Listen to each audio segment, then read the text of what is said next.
you pretty tough throughout the first half. And the end of the first half, you guys went on a little run. You had a strong finish there.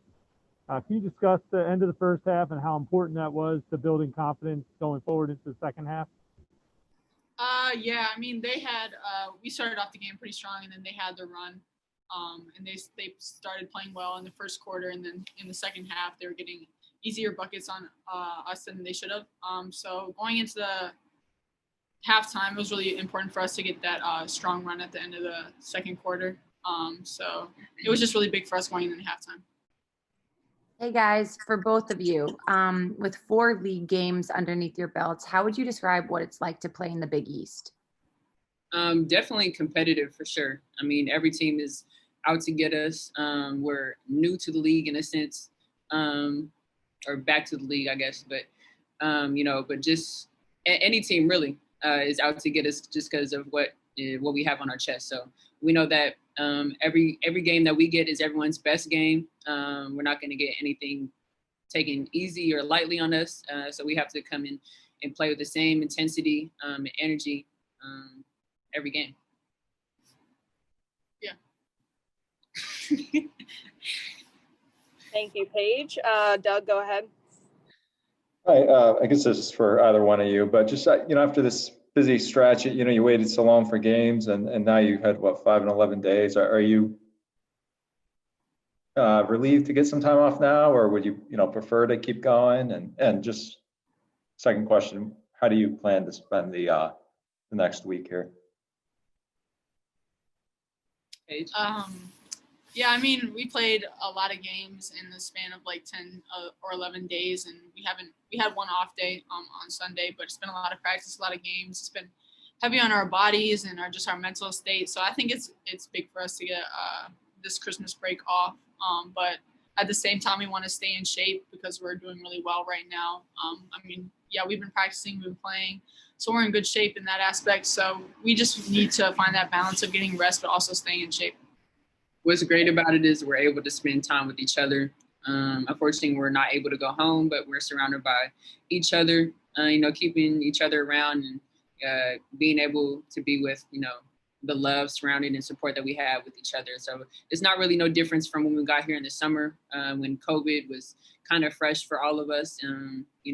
Just what Paige, going off of what Paige says and how we went through adversity together.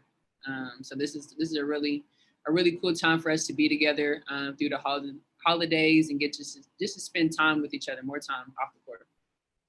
For both players, obviously you don't have a lot of fans in the stands at home at Gamble, but both of you obviously new to Connecticut with regards to playing. Can you put a perspective on playing for the state? I mean, these folks, fans get so behind this UConn women's team. Can you lend a perspective on what it's like to kind of be at the forefront of that?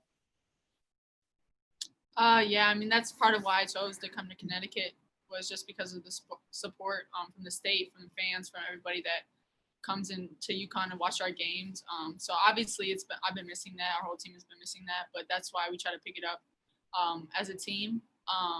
But no, it's been fun just putting on the UConn jersey. I've been dreaming of it since I was a little kid and playing on the court.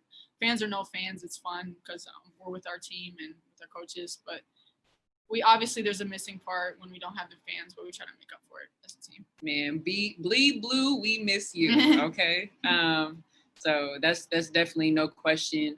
We miss our fans, but at the same time, we know that they're at home watching us and supporting us and rooting us on. So that's another thing that gives us that drive and that kick. And we remind ourselves, we're playing for a lot of different reasons, and one of those reasons is our fans, because we know that they're behind us, supporting us, and cheering us on from afar, even though they can't be with us. Thanks. Anything else for the players? Paige, could you just talk about what Evina has meant to you as a role model? The way that she works and pushes through everything that she's going through. Yeah, I mean, she's one of the best people I've ever been around in my life. But no, she's a really great leader. Like even today, my shots were falling at first, but she pushed it out of me to keep going, keep shooting. She just, like, when you're around her, you just get confident. And she's a great player off the court as well. But she's our leader on our team, and she does everything for us. In practice, she's going through pain sometimes in practice, but she goes through it. Like she stays extra in drills, and she does extra work after and before practice. So just to see that and how hard she works, it's really inspirational. She read that script I gave her perfectly.